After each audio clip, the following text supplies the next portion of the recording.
Hello friends, welcome back to my channel. నేను ఇప్పుడు కొన్ని రోజులుగా ఫ్యూచర్లో కూడా రియల్ ఎస్టేట్ బిజినెస్ యొక్క పరిస్థితిని మీకు నా ఛానల్ ద్వారా ఎలా అందించానో అలాగే ఇప్పుడు హైదరాబాద్ అస్తమిస్తున్న వేళ అంటే 10 ఏళ్లుగా హైదరాబాద్ సో కాల్డ్ డెవలప్మెంట్ మీరేం చూశారో అది ఫేక్ డెవలప్మెంట్గా 9 ఏళ్లుగా ఎలా పాపులర్ అయిందో ఇప్పుడు ఈ హైదరాబాద్ని ఐసీయూలో ఉంచి దాన్ని మార్కెట్ ఎలా చేస్తున్నారో ఈ ఫేక్ మార్కెటింగ్ స్ట్రాటజీ వల్ల సామాన్య ప్రజలు ఎంత భయంకరంగా నష్టపోతున్నారో నేను కొన్ని వీడియోలు చేసి నా ఛానల్ అయిన ట్రైమై టీవీ కానివ్వండి, మంచి మార్గం కానివ్వండి, ఈ 2 ఛానళ్ళ ద్వారా మీకు 360 డిగ్రీ వ్యూ హైదరాబాద్ని మీకు ఎలా అమ్మడానికి ప్రయత్నం చేశారో, ఆ ప్రయత్నం చేస్తూ ఉన్నారు, ఈ ట్రాప్లో పడకుండా మీరు ఎలా ఎస్కేప్ కావాలో నేను మీకు అంటే క్లియర్గా స్టెప్ బై స్టెప్ మీకు క్లారిటీ వచ్చేటట్టు కొన్ని పదుల వీడియోలు చేసి మీలో అవగాహన కల్పిస్తాను. నేను అవగాహన కల్పించినాక కూడా మీకు దమ్ము ధైర్యము ఆ రిస్క్ టేకింగ్ ఎబిలిటీ ఉంటే తప్పకుండా హైదరాబాదులో మీరు మీ ఇన్వెస్ట్మెంట్ చేసుకోవచ్చు. నాకు ఎలాంటి బాధ లేదు. కానీ హైదరాబాద్ రియల్ ముఖ చిత్రం మీరు తెలుసుకొని తీరాలి. ఇది నా ఆకాంక్ష. నా ఛానల్ 2.5 ఏళ్లుగా రియల్ ఎస్టేట్పై 1300 వీడియోలు వేసి మీ అందరికీ సరైన అవగాహన కల్పించి వేలాది మందిని రియల్ ఎస్టేట్ వైపు పోకుండా ఆపగలిగింది. మీ కోట్లాది రూపాయల ధనాన్ని ఎంచక్క పరిరక్షించుకునే వెసులుబాటు మీకు కల్పించింది. అదే పంతాలో రియల్ ఎస్టేట్ కాకుండా టోటల్ హైదరాబాద్ ఇన్వెస్ట్మెంట్ కానివ్వండి, మీ జీవితం కొనసాగడానికి కానివ్వండి, ఎంత ప్రమాదకరంగా మారుతుందో ఈ సిరీస్ ఆఫ్ వీడియోస్లో మీకు క్లియర్గా ఎక్స్ప్లెయిన్ చేస్తాను.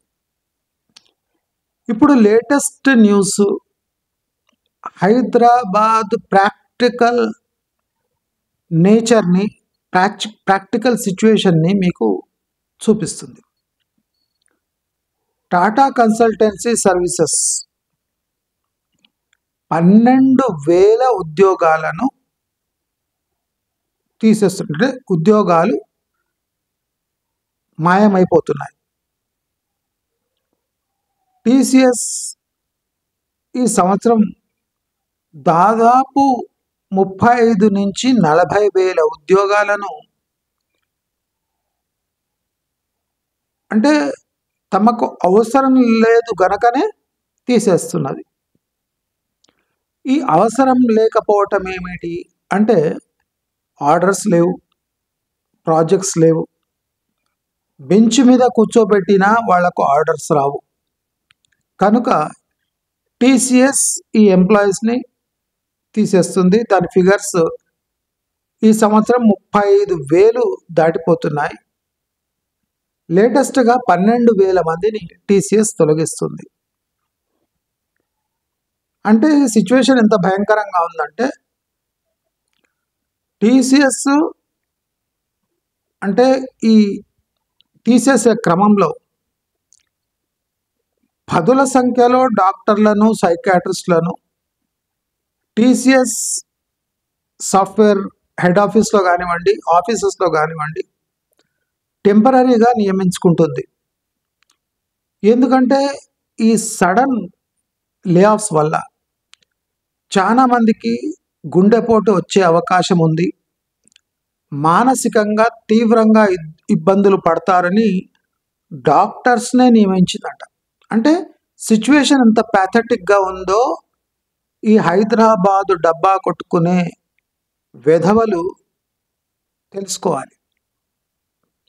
ఫస్ట్ టైం డాక్టర్స్ సైకాట్రిస్ట్ని టెంపరీగా పెట్టుకొని పని కట్టుకొని 12,000 మందిని టీసీఎస్ తొలగిస్తుంది. అలాగే ఇన్ఫోసిస్ కూడా అదే క్రమంలో ఉంది. అలాగే కాగ్నిజెంట్ ఆల్రెడీ తొలగించింది. క్యాప్ జెమినై, ఇతర ఏఐ సంస్థలు, ఇతర సేవా రంగానికి బ్యాంకింగ్ రంగానికి చెందిన సంస్థలు ఇవన్నీ వేల సంఖ్యలో ఉద్యోగాలను తొలగిస్తున్నాయి. హైదరాబాదులో సిచ్యువేషన్ దారుణంగా ఉంది. ఎందుకంటే ఇక్కడ లో end tech plus call centre work అలాంటి చీప్ లేబర్ కోసం హైదరాబాద్ ఫేమస్. నేను ఎప్పుడూ చెప్పిన లో ఎండ్ టెక్ వర్కర్స్ హైదరాబాద్లో పనిచేస్తారు, హై ఎండ్ టెక్ వర్కర్స్ బెంగళూరులో పనిచేస్తారు. ఇప్పుడు ఈ లే ఆఫ్స్కి ముఖ్య కేంద్ర బిందువు హైదరాబాద్ అయింది. నేను నిన్న చెప్తూనే ఉన్నా, అతి దారుణమైన సిచ్యువేషన్లో హైదరాబాద్ ఉంటున్నది. కాబట్టి మీరందరూ సర్దుకోవాలి, అప్రమత్తంగా ఉండాలి. నేను 2.5 ఏళ్లుగా ఈ హోమ్ లోన్కి వ్యతిరేకంగా ఎందుకు పోరాడుతున్నా అంటే 8.5% హోమ్ లోన్ చెల్లించి మీరందరూ ఇల్లు తీసుకునే అవసరం ఏమాత్రం లేదు. 8.5%, 9% అంటే నేటి కాలంలో చాలా ఎక్కువ. అది హౌసింగ్ రేట్స్ గత 10 సంవత్సరాల్లో 3 ఇంతలు పెంచడం జరిగింది. అంటే ఆర్టిఫిషియల్ భూమి తేవడం జరిగింది. అంటే ఈ ఆర్టిఫిషియల్ భూమిపై మీరు లోన్లు తీసుకోవడం అతి ప్రమాదకరం. 30 లక్షల ఫ్లాట్ ఇప్పుడు 90 లక్షలకు అమ్ముతున్నారు. ఈ 90 లక్షలపై లోన్ తీసుకుంటే మీరు 1,80,00,000 కట్టాల్సి వస్తుంది. 30 లక్షల ఫ్లాట్ మీరు 20 ఏళ్లలో 60 లక్షలు కట్టే బదులు ఇప్పుడు 30 లక్షల ఫ్లాట్ మీరు 90 లక్షలకు తీసుకొని 1,80,00,000 కట్టవలసి వస్తుంది. ఈ డిఫరెన్స్ మీరు ఈజీగా గుర్తుపట్టగలరు. ఈ సాఫ్ట్వేర్ సంస్థలు ఇంత విచ్చలవిడిగా తమ భవిష్యత్తు కోసం ఇలాంటి చర్యలు తీసుకుంటుంటే హైదరాబాద్కి ఏ ఢోకా లేదు, డిమాండ్ లేకున్నా ధరలు తగ్గవు అన్న వెధవలు ఏ కడుపున పుట్టుంటారో నాకు తెలియదు. డిమాండ్ తగ్గినా రేట్లు పడవు.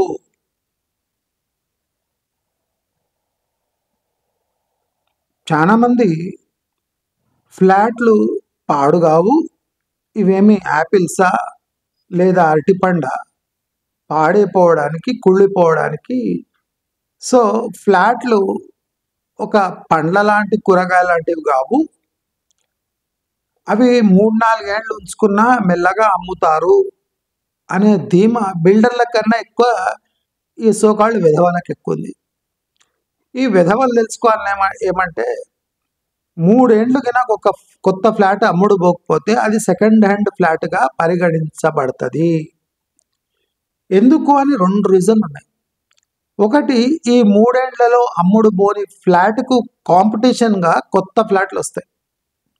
అవి దాదాపు సేమ్ రేటే ఉంటున్నాయి. అంటే 3 ఏళ్లుగా ఫ్లాట్ రేటు పెంచలేని పరిస్థితిలో బిల్డర్లు ఉన్నారు. మీ జ్ఞానం ఉపయోగించండి. మీరు 3-4 ఏళ్ల పాత ఫ్లాట్ కొంటారా లేదా కొత్తగా కట్టిన ఫ్లాట్ కొంటారా అంటే కొత్తగా కట్టిన ఫ్లాట్ కొంటాం. మరి ఈ 3 ఏళ్ల పాత ఫ్లాటు అదే ధరకు పోతుందా? అదే ధరకు పోతుందా? ఎవరు తీసుకుంటారు ఈ పాత ఫ్లాటుని? ఈ 3 ఏళ్ల కొత్త ఫ్లాటు పాత ఫ్లాటుగా మారిపోయింది. పాత ఫ్లాటుకు పాత రేటు, కొత్త ఫ్లాటుకు కొత్త రేటు. భూధరలు ఎంత పెరిగినా, రిజిస్ట్రేషన్ ఛార్జెస్ పెంచినా అవి రెండిటికి అమలవుతాయి కనుక అమలైన కొత్త ఫ్లాట్ కొనేదే శ్రేయస్కరం అనుకొని అందరూ కొత్త ఫ్లాట్లు కొంటారు. మరి ఈ పాత ఫ్లాట్ల పరిస్థితి ఏమి అంటే, మీరు అనుకుంటున్న కొత్త ఫ్లాట్లు 3 ఏళ్ళు అమ్ముడుపోకపోయినా, కుళ్ళిపోకపోయినా దాని ధర ఆటోమేటిక్గా పడిపోతుంది. మరి కొత్తగా కట్టిన 3 ఏళ్ల 4 ఏళ్ల ఫ్లాటే సెకండ్ హ్యాండ్ ఫ్లాట్గా పరిగణిస్తే మీ ఈఎంఐ పూర్తయ్యేసరికి 20 ఏళ్ల ఫ్లాట్ ధర ఎంత ఉండబోతుందో మీరు ఊహించుకోగలరు. అంటే మీతోని ఒక కొత్త ఫ్లాటు ధర తీసుకొని లోన్ ఇప్పించి మీకు దాదాపు పాత ఫ్లాటు అంటగట్టే ప్రయత్నం చేస్తున్నారు అని అర్థం. ఇప్పుడు సాఫ్ట్వేర్ సెక్టర్ 70% రియల్ ఎస్టేట్ని శాసిస్తుంది అని బిల్డర్లే చెప్తున్నారు. ఈ సాఫ్ట్వేర్ సెక్టర్ కుదేలవుతుంటే దానికి అనుబంధమైన రంగాలు తీవ్ర కుదుపుకు లోనై. ఇప్పుడు సాఫ్ట్వేర్ సెక్టర్లో డైరెక్ట్ ఆర్డర్స్, డైరెక్ట్ ప్రాజెక్ట్స్ ఉంటాయి. దానికి అనుబంధమైన రంగాలలో ఈ సాఫ్ట్వేర్ సెక్టర్ ఇచ్చే అంటే సెకండ్ టైర్ టెక్నికల్ జాబ్స్ ఉంటాయి. ఇవి దీంట్లో మార్జిన్స్ ఎలా ఉంటాయి? మెయిన్ ప్రాజెక్ట్ మార్జిన్స్కే అంటే ఎద్దడి ఏర్పడింది. ఇప్పుడు ఆ మార్జిన్స్ సాఫ్ట్వేర్లో అమలైతే లేవు అంటే మన సబ్ కాంట్రాక్ట్ ఇచ్చే ప్రాజెక్ట్స్ పర్సంటేజ్ ధర ఎంత, అక్కడ పనిచేసే వాళ్ళ పరిస్థితి ఏమి అని గమనిస్తే అతి దారుణంగా ఉంది. మీరు రియల్ ఎస్టేట్లో సంక్షోభం వచ్చింది అంటే మీకు ప్రాక్టికల్గా అర్థమైతలేదు.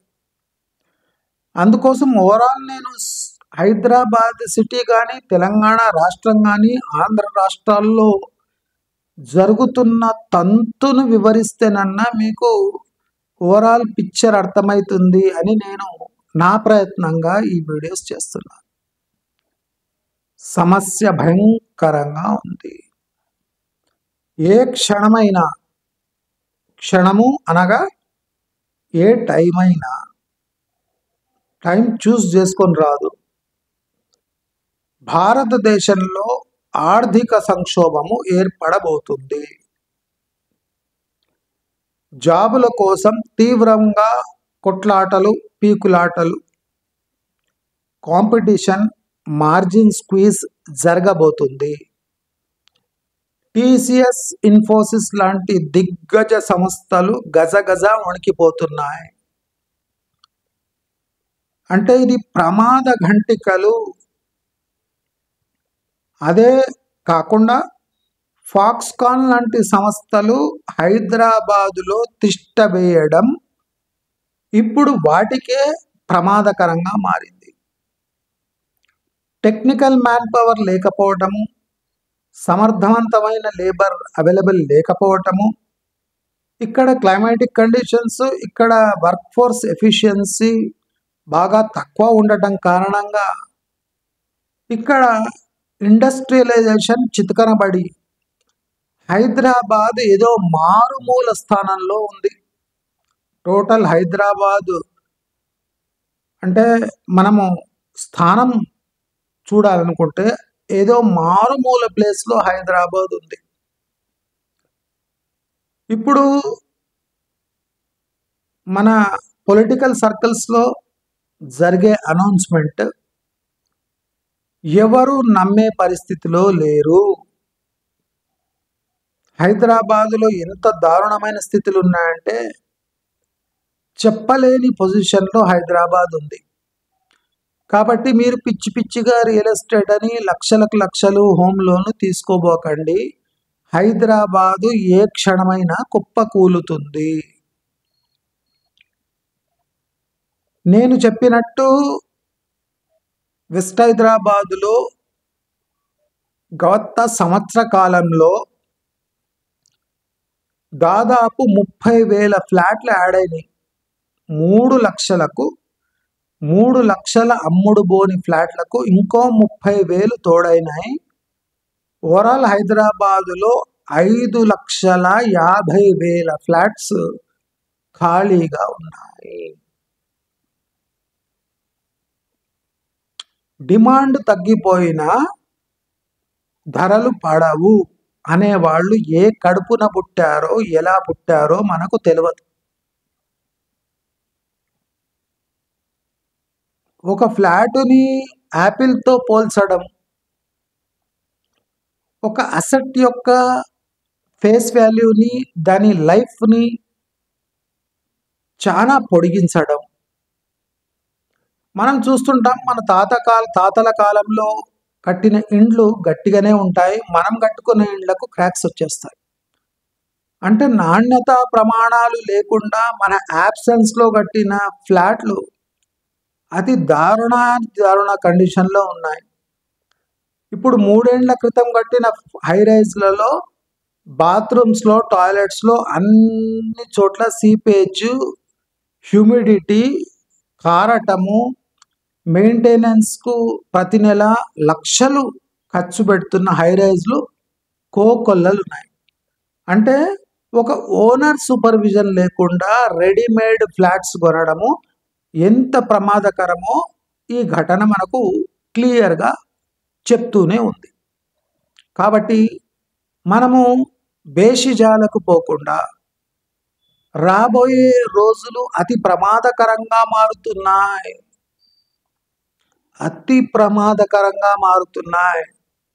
మీ చిన్న ఉద్యోగాలు కూడా ఊడబోతున్నాయి. చిన్న ఉద్యోగాలు అంటే గుమాస్తా ఉద్యోగాల నుంచి, ఆఫీస్ బాయ్ ఉద్యోగాల నుంచి మ్యాక్సిమం జాబ్స్ సేల్స్ మార్కెటింగ్లో వేలాది ఉద్యోగాలు ఊడబోతున్నాయి. చెప్పే బాధ్యత నాది కాబట్టి గట్టిగా చెప్పగలుగుతున్నా. మార్కెటింగ్ సేల్స్ వాళ్లకు అతి ప్రమాదకరమైన స్థితులు నెలకొల్పుతున్నాయి. ఎంత ప్రయత్నించినా డిమాండ్ పడిపోయినందుకు ఈ మార్కెటింగ్ సేల్స్ టాక్టిక్స్ పనికొస్తలేవు.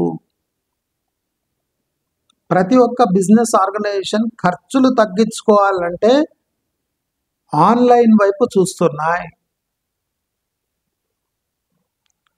డిమాండ్ లేకపోయినా కమర్షియల్ ప్రాపర్టీకి రెంట్లు పెంచితే బిజినెస్లు కుప్పకూలుతున్నాయి.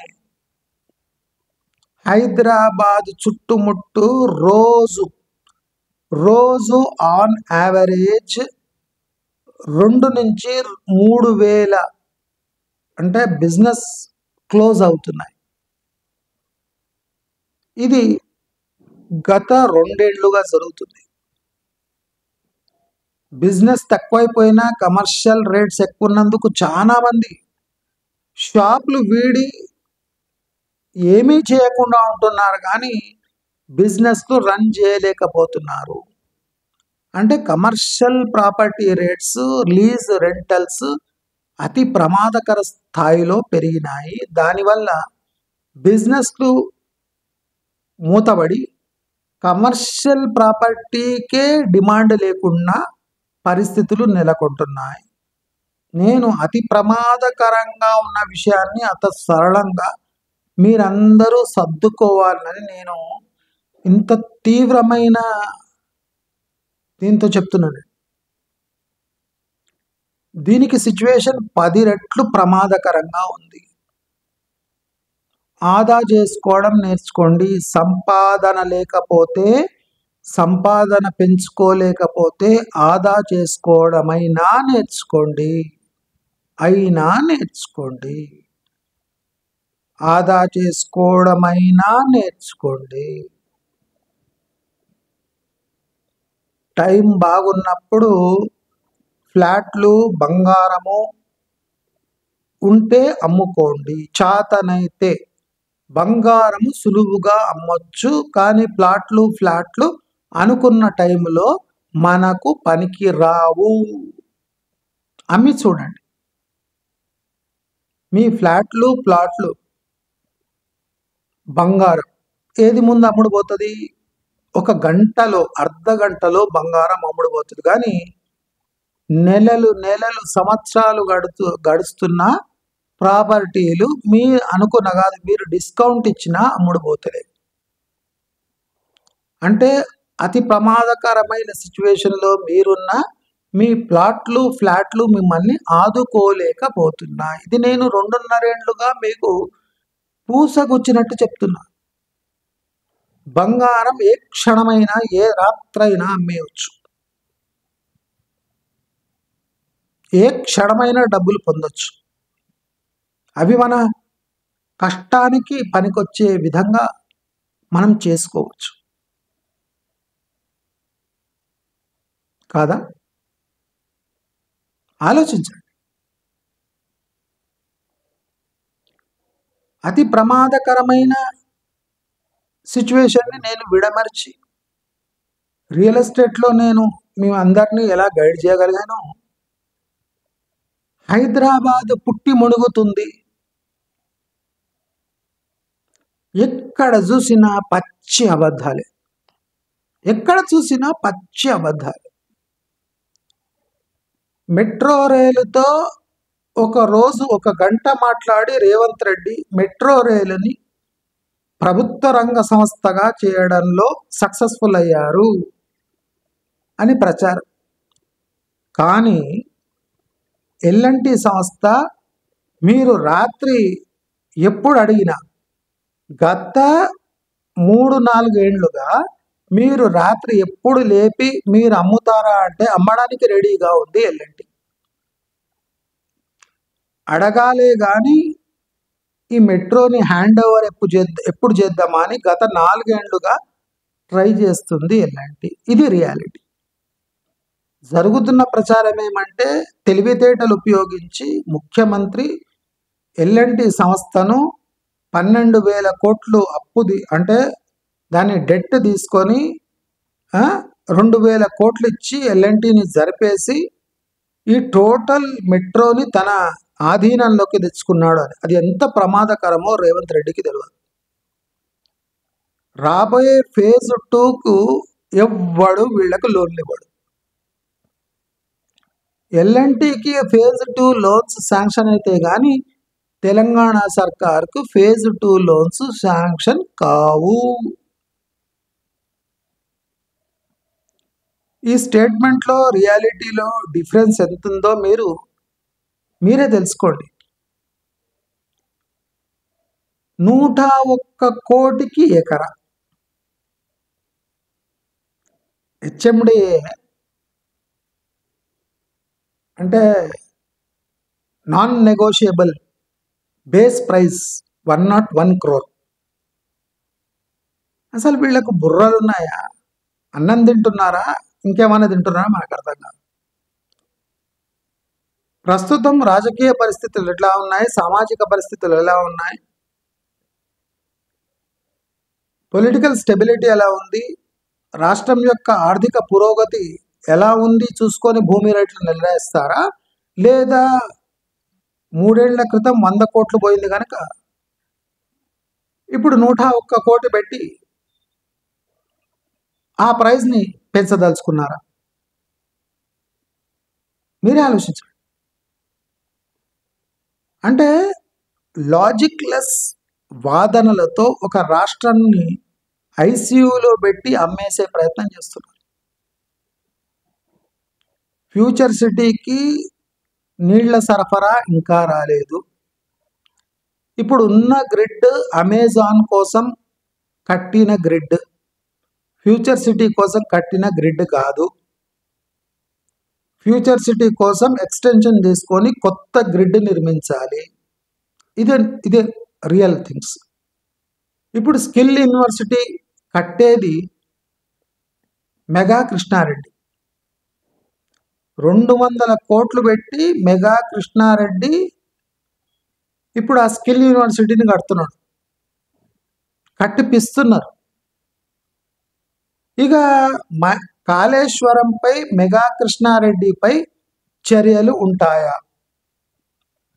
Mega Krishna Reddy maximum projects, government projects, building projects తీసుకొని కడుతున్నాడు అంటే ఇక్కడ ఏదో పెద్ద మతలబు కనిపిస్తుంది.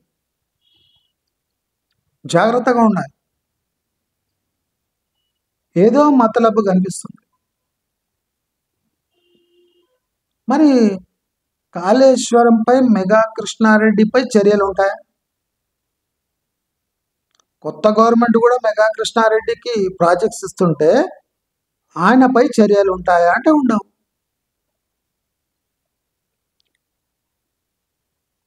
ఎందుకు ఉండవు? మెగా కృష్ణారెడ్డికే మళ్ళీ ఎందుకు తెలంగాణలో ప్రాజెక్ట్స్ దక్కుతున్నాయి? తెలంగాణ ప్రజలు వెర్రివెంగలపల. మనం ఫ్యూచర్ సిటీ కడుతుంటే అక్కడ క్వాంటమ్ సిటీ అట. అంటే పేర్లు భయంకరంగా డిక్షనరీలోంచి ఏరుకొని వచ్చి పెట్టడం తప్ప ప్రభుత్వాలు చేయగలిగింది ఏమీ లేదు. ఉత్తరాదిన పాకిస్తాన్తో, చైనాతో యుద్ధానికి తలపడుతున్న భారత్ పరిస్థితి అగమ్య గోచరంగా ఉంటే తెలంగాణలో ఏదో పెద్ద శాంతి భద్రతలు ప్లస్ ఇక్కడ ఎకాలజీ ఎన్వైర్న్మెంట్ అద్భుతంగా ఉన్నట్టు అందరూ ఊరిలోని కాళ్ళు పట్టుకొని ఇక్కడ ఆఫీసులు పెడుతున్నట్టు బిల్డప్ ఇస్తున్నారు. ఫ్యూచర్ సిటీకి రోడ్లు వేయటం వల్ల లాభం లేదు. ఔటర్ రింగ్ రోడ్డుపై టీఎస్ఆర్టీసీ బస్సులు తిరగనంత వరకు ఔటర్ రింగ్ రోడ్డు డెవలప్ కాదు. ఔటర్ రింగ్ రోడ్డు బయట ఉన్న ఈ ఎఫ్సిడిఏ ఏరియా లేదా ఈ కొత్త దాని ఏమంటారు Hyderabad metropolitan reason, HMR reason అసలు డెవలప్ కాదు.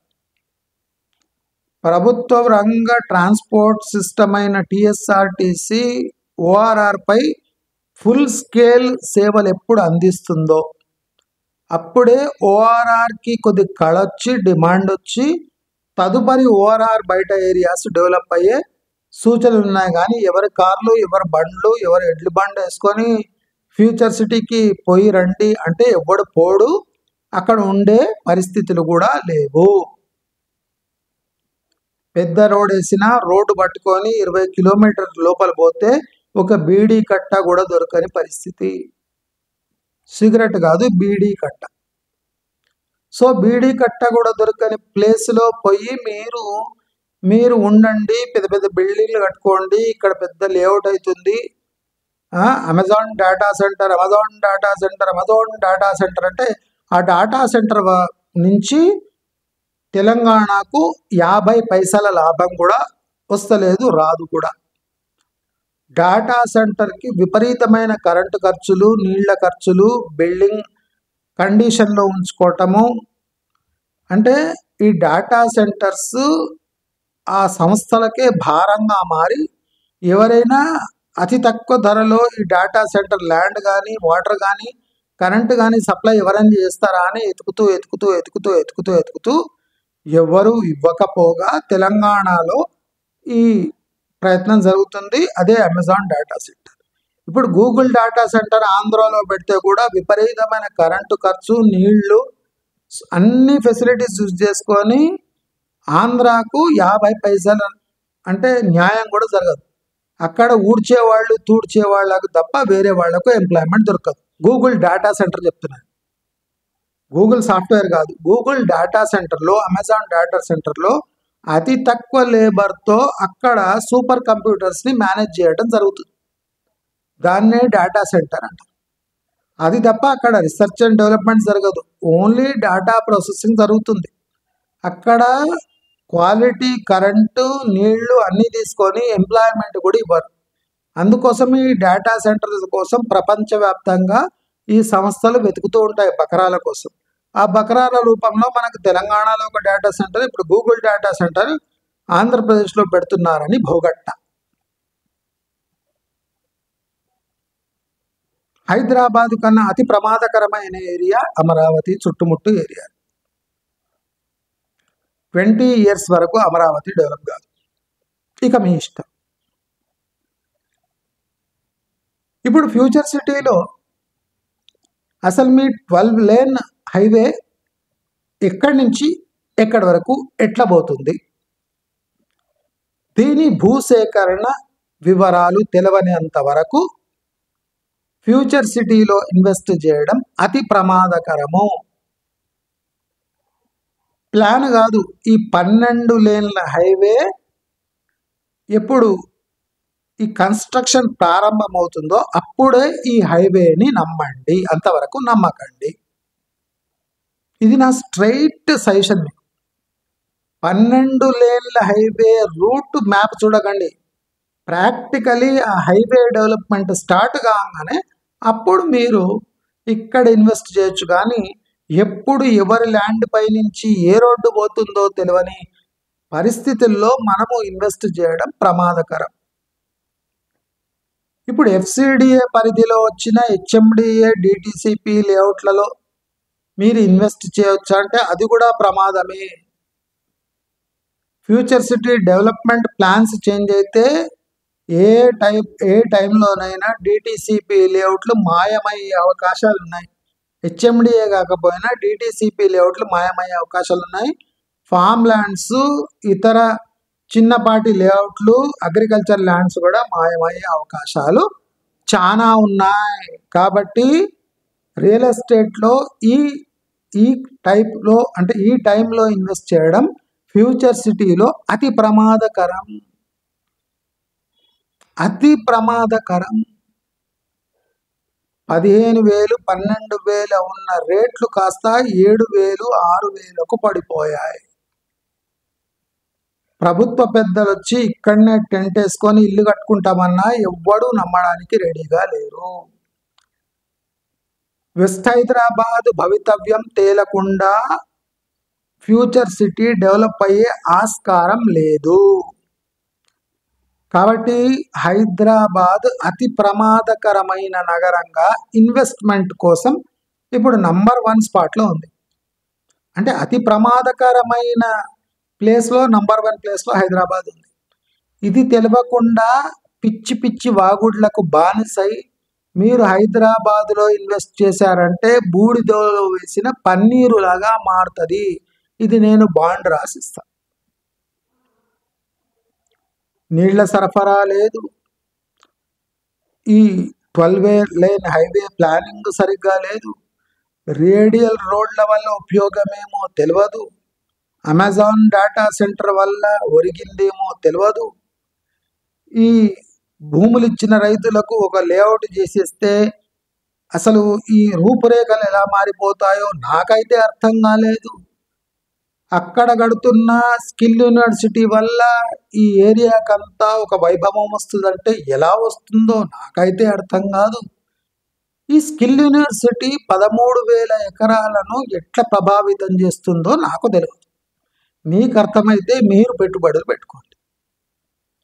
అదే కాకుండా ఇప్పుడు శ్రీశైలం హైవే సాగర్ హైవేతో తలబడి ఇద్దరు జుట్టు కొట్టుకొని లేఅవుట్ ఓనర్స్ అంతా ఢీ కొట్టుకుంటూ అసలు ఎవడికి అమ్ముతున్నాడో ఏమమ్ముతున్నాడో వాళ్ళకే తెలియని దారుణమైన పరిస్థితుల్లో ఇప్పుడు ఈ సౌత్ ఈస్ట్ రియల్ ఎస్టేట్ పరిస్థితి. ఒకవైపు నల్గొండ హైవే ప్రాముఖ్యత కోల్పోయి, వరంగల్ హైవే ప్రాముఖ్యత ఎప్పుడో కోల్పోయి విలవిలలాడుతుంటే ఈ కొత్త పెళ్లి కూతురైన ఈ శ్రీశైలం హైవే 2 కండ్ల ధోరణితో ప్రభుత్వం వ్యవహరిస్తుంటే ఇన్వెస్ట్ చేసేవాడు ఏ ముఖం పెట్టుకొని ఏ నమ్మకంతో ఇన్వెస్ట్ చేయాలి? కనుక హైదరాబాద్ అతి ప్రమాదకరమైన నగరాల్లో నంబర్ 1 స్థానంలో నిలిచింది.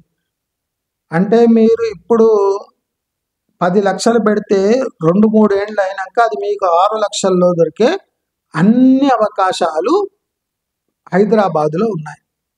కాబట్టి తొందరపడి గులాబ్ జామున్ అనుకొని ఈ టెంకాయని కొరకడానికి పోకండి, మీ పండ్లు రాలిపోతాయి. నేను స్ట్రైట్గా చెప్తున్నా, మీకు రియల్ ఎస్టేట్ పడిపోతుంది అంటే బహుశా అర్థం కాకపోతుండొచ్చు, కానీ ఇప్పుడు మీ ఖండారా నేను చూపిస్తున్నా. మూసీ ప్రక్షాళన ఒక పెద్ద స్కామ్. మూసీ ప్రక్షాళన ఒక పెద్ద స్కామ్, అసంభవం. మూసీ ప్రక్షాళన అసంభవం. మూసీ సుందరీకరణ బూడిదలో వేసిన పన్నీరు. హైదరాబాదుకు 1200 ఎస్టీపీలు కావాలి. 1200 ఎస్టీపీలు. ఇప్పుడు ప్రభుత్వం ప్లాన్ చేస్తున్నది దాదాపు 180 నుంచి 260 ఎస్టీపీలు. అంటే 1000 తక్కువ. 1000 తక్కువ ఎస్టీపీలను పెట్టుకొని మూసీ నదిని కొబ్బరి నీళ్లుగా ఎలా మారుస్తారో నాకైతే అర్థమైతలేదు. మీకు అర్థమైతే దేవుడు మిమ్మల్ని రక్షించుగాక. దయచేసి ఈ ఫ్యాక్ట్స్ని మీరు గమనించండి. ఫ్యూచర్ సిటీ గురించి నేను డైరెక్ట్ ప్రాక్టికల్ మీకు చూపిస్తాను. అది ఎంత ప్రమాదకరమైన ప్రాజెక్టు. అప్పుడైనా మీ మూఢనమ్మకాలను, ఈ దేవుళ్ళని నమ్మడము, గుళ్ళకు పోవడము మూఢనమ్మకాలు కాదు.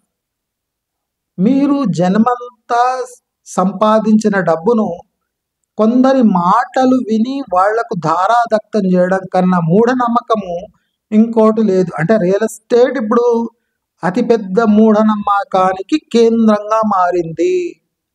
కాబట్టి మీరందరూ అప్రమత్తంగా ఉండి మీ డబ్బును సురక్షితంగా ఉంచుకోండి. మళ్ళీ హెచ్చరిస్తున్నా. అతి ప్రమాదకరంగా హైదరాబాద్ సిటీ మారిపోయింది. లోపల కుళ్ళిపోతోంది. కాబట్టి కుళ్ళిన పండుకు మీరు ప్రీమియం చెల్లించకూడదు.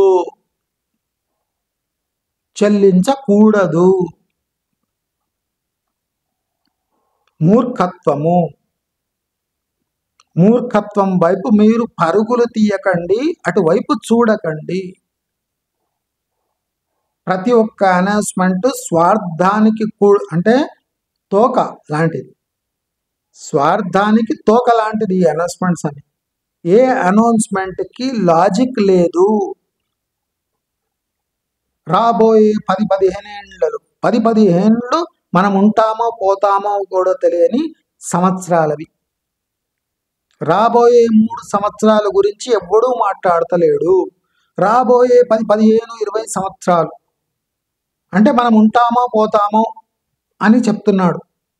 మనం ఉంటామో పోతామో అనే సంక్షోభంలో మనం ఉంటే మన డబ్బు 15, 20 ఏళ్ళు అయినాక ఫలితాలు ఇస్తుంది. అంటే మనం పోయినాక బహుశా అవి ఫలితాలు ఇవ్వచ్చు. ఈ లాజిక్ని ఎంతమంది నమ్ముతారో నమ్మరో దేవునికే దండం. దేవుడే రక్షించాలి.